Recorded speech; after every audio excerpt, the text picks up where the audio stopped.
অসমত চলি থকা অমানৱীয় উচ্ছেদৰ বিৰুদ্ধে আজি আমি 2 ঘণ্টীয়া অৱস্থান ধৰ্মঘট কাৰ্যসূচী ৰূপায়ণ কৰিছোঁ। আমি চৰকাৰখনক ক'ব বিচাৰিছোঁ যে সদৌ সংখ্যালঘু ছাত্ৰ ইউনিয়ন আমছুৰ কেতিয়াও উচ্ছেদৰ বিৰোধী নহয়। উচ্ছেদ কৰক, আমাৰ ক'বলগীয়া নাই, কিন্তু আমাৰ দাবী যে উচ্ছেদ কৰা মানুহখিনিক পুনৰ সংস্থাপন কৰিব লাগিব।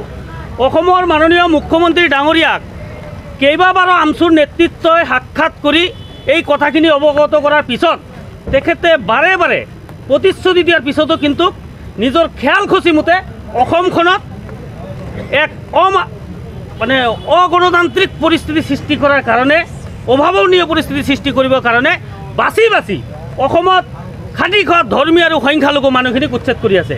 এই কাৰ্যটোক আমি বঙাইগাঁও জিলা আমছুৱে নিন্দা জনাইছোঁ আৰু গৰিহণা দিছোঁ।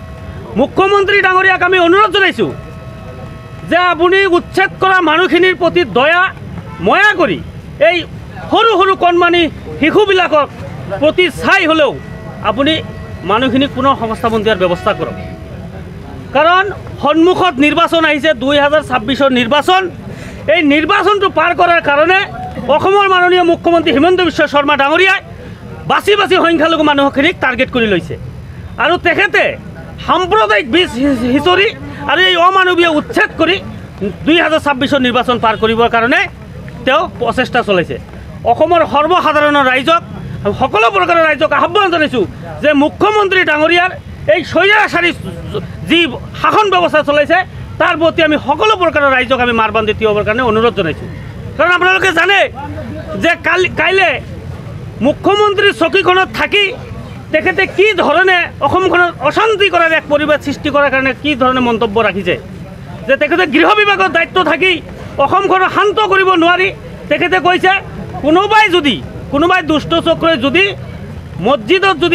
মন্দিৰত যদি গৰু মাংস ৰাখে, মন্দিৰতো আমি গাহৰি মাংস ৰাখিব পাৰে। এজন মুখ্যমন্ত্ৰীৰ আসনত থাকি পেলাই এনেকুৱা ধৰণৰ কথা বতৰা তেওঁৰ মুখত শুবা পায় নেকি? তেওঁ অসমৰ সৰ্বসাধাৰণ ৰাইজে চাই আছে আৰু বিশেষকৈ গৌৰৱ গগৈ ডাঙৰীয়া প্ৰদেশ কংগ্ৰেছৰ সভাপতি হোৱাৰ পিছত মুখ্যমন্ত্ৰী ডাঙৰীয়াই ভয় খোৱা যেন আমাৰ অনুভৱ হৈছে। আমি ভাবিছোঁ যে গণতান্ত্ৰিক দেশখনত শান্তি শৃংখলা বজাই ৰাখি মুখ্যমন্ত্ৰীৰ চকীখনৰ মৰ্যাদা ৰাখি পেলাই মুখ্যমন্ত্ৰীৰ গম্ভীৰ্যতাৰ ভিতৰত আহি অসমত তেওঁ শাসন কৰক, আমাৰ ক'বলগীয়া নাই। কিন্তু এনেকুৱা ধৰণৰ নিজৰ খেয়াল খিচমতে আগবেলা এক কথা পিছবেলা এক কথা এনেকুৱাকৈ মুখ্যমন্ত্ৰীৰ চকীখনতো তেওঁ অপমান কৰিছে। আমি ভাবোঁ যে এই চকীখনত থকাৰ তেওঁৰ কোনো যোগ্যতা নাই। অনতি পলমে তেওঁ এই চকীখনৰ পৰাও যাব, কাৰণ অসমৰ ৰাইজে চব বুজি পায়।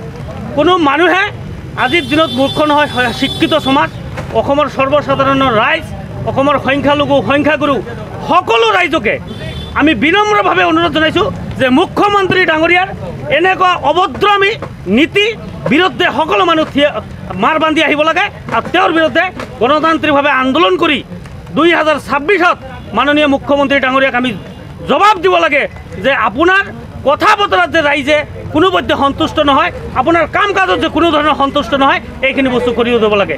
কাৰণ আপোনালোকে জানে যে মুখ্যমন্ত্ৰীৰ দায়িত্ব লোৱাৰ পিছৰে পৰাই হিমন্ত বিশ্ব শৰ্মা ডাঙৰীয়াই অসমৰ কোনো ধৰণৰ উন্নতি কৰা নাই।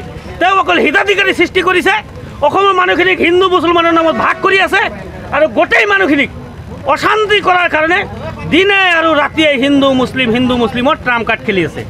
আমি অসমৰ সংখ্যালঘু সংখ্যাগুৰু সকলো ৰাইজকে মই অনুৰোধ জনাইছোঁ যে মুখ্যমন্ত্ৰী ডাঙৰীয়াৰ মন্তব্যত আপোনালোকে ভুল নাযাব। তেওঁ সঁচাই মানসিক বিকাৰগ্ৰস্ত যেন হৈছে আমাৰ অনুভৱ হৈছে। আৰু চৰকাৰ প্ৰশাসনক আমি অনুৰোধ জনাম, প্ৰশাসনক হিমন্ত বিশ্ব শৰ্মা ডাঙৰীয়াৰ কথাৰ প্ৰতি গুৰুত্ব দিব নালাগে। চৰকাৰখনৰ প্ৰশাসনৰ এটা নীতি, তেওঁলোকৰ সংবিধান আছে, সংবিধান অনুযায়ী চলক।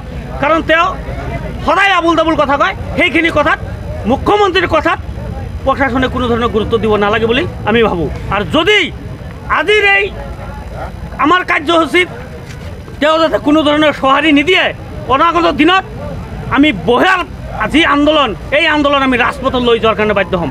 কাৰণ মানুহৰ ধৈৰ্যৰ এটা সীমা থাকে। যদি মানুহে পিছুৱাই লাষ্টত ৱালখন পাব ধৰে, তেতিয়া মানুহ কিন্তু চিন্তা নাথাকে।